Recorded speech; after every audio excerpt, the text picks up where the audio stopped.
Bonjour, je m'appelle Anne de Forsan et j'ai créé Stories Out il y a 1 an et demi. C'est une agence de relations presse spécialisée dans le monde des hautes technologies et spécifiquement des startups. J'interviens régulièrement auprès de l'incubateur Télécom ParisTech pour donner des formations à la communication et aux relations presse aux incubés de l'incubateur. Alors en fait, j'ai créé Stories Out à cause ou grâce à Télécom ParisTech. J'étais en poste à ce moment-là, il y a 2 ans, et j'ai commencé à rencontrer des gens qui avaient des projets phénoménaux, un enthousiasme incroyable, et qui surtout voulaient changer le monde et en avaient les moyens parce qu'ils pouvaient le montrer tout de suite. Et j'ai commencé à travailler avec eux en faisant des vidéos, en les aidant à rédiger des communiqués de presse, et puis je me suis dit, finalement peut-être que je peux en refaire mon métier, parce que j'avais fait ça avant.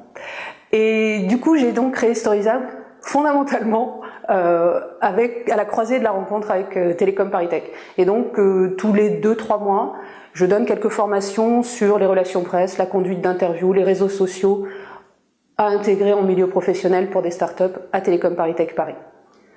Aujourd'hui, j'aimerais vous parler du communiqué de presse. 4 choses à savoir sur les communiqués de presse. 1. Positionnez-vous. 2. Démontrez. 3. Utilisez votre écosystème. Et 4. Recommencez. D'abord, positionnez-vous. C'est un principe fondamental. Vous allez arriver dans un marché extrêmement encombré.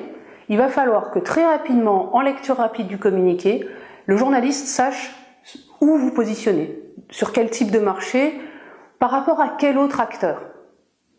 Indépendamment du niveau de disruptivité de votre innovation, vous allez être positionné sur un marché. Gardez ça à l'esprit, donc positionnez-vous dessus. Comment faire? Identifiez la façon dont ces autres acteurs vont parler et prendre la parole. Et identifiez les termes clés et reprenez-les dans votre communication, parce que ça vous permettra de fait, très rapidement, d'être positionné sur ce marché et d'avoir plus de champs pour identifier et communiquer sur votre différence et ce qui vous positionne en effet. Et ça va, oubliez jamais que ça va quand même au très basique se positionner. C'est aussi dire, par exemple, je suis éditeur, je suis créateur de matériel, je suis une société de service à la personne. Donc, toujours, gardez à l'esprit de 1, vous êtes sur un marché, il faut en employer les codes. Et 2, redemandez-vous régulièrement, est-ce que c'est bien clair ce que je fais? N'hésitez pas à demander l'avis de quelqu'un qui n'est pas du tout sur le marché pour essayer de mesurer en fait la compréhensibilité de votre message. 2, démontrer. Moi j'adore les communiqués qui disent on est une équipe de superstars développeurs superstars. Wow. C'est probablement vrai. Je trouve ça plutôt intéressant comme idée. Un journaliste va se dire... Donc pour éviter ce passage-là, si vous dites que vous êtes par exemple une équipe de superstars, de développeurs superstars, glissez rapidement les réalisations de ces développeurs. Sur quels autres projets ils ont travaillé. Si vous dites que vous travaillez avec des docteurs reconnus, donnez les publications.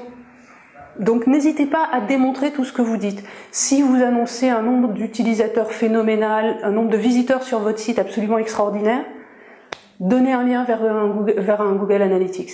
N'hésitez pas, c'est d'autant plus important que vous arrivez sur un marché, encore une fois, où vous avez besoin de vous faire entendre. Il faut aussi votre parole soit prise au sérieux.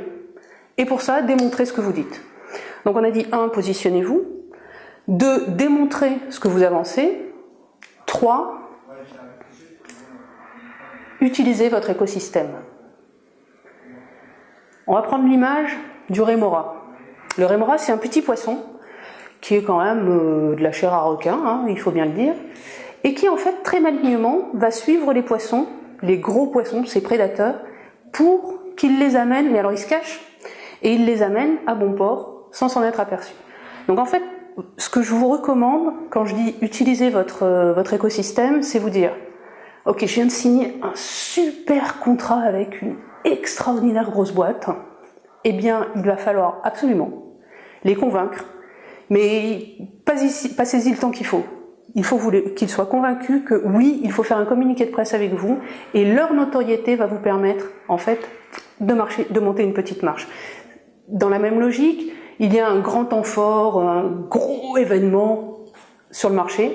Profitez de cet événement parce que l'attention des journalistes est absolument en éveil autour de cet événement pour communiquer sur un thème connexe qui va permettre, en fait, de vous faire entendre plus facilement. Que vous soyez par exemple exposant de ce salon ou pas. C'est pas grave, l'attention des journalistes est en éveil, profitez-en pour communiquer. Donc regardez ce qui se passe autour de vous, réagissez à l'actualité, utilisez les événements autour de vous et utilisez les notoriétés plus grandes que la vôtre pour monter une petite marche. Donc on a dit se positionner, démontrer, utiliser son écosystème. Et le dernier point, recommencer. Ça ne marchera pas du premier coup, ça demande du travail, mais si vous respectez les 3 premières étapes et que vous les répétez régulièrement, j'aurais tendance à dire au moins toutes les 6 semaines en termes de communiqué, vous obtiendrez d'excellents résultats.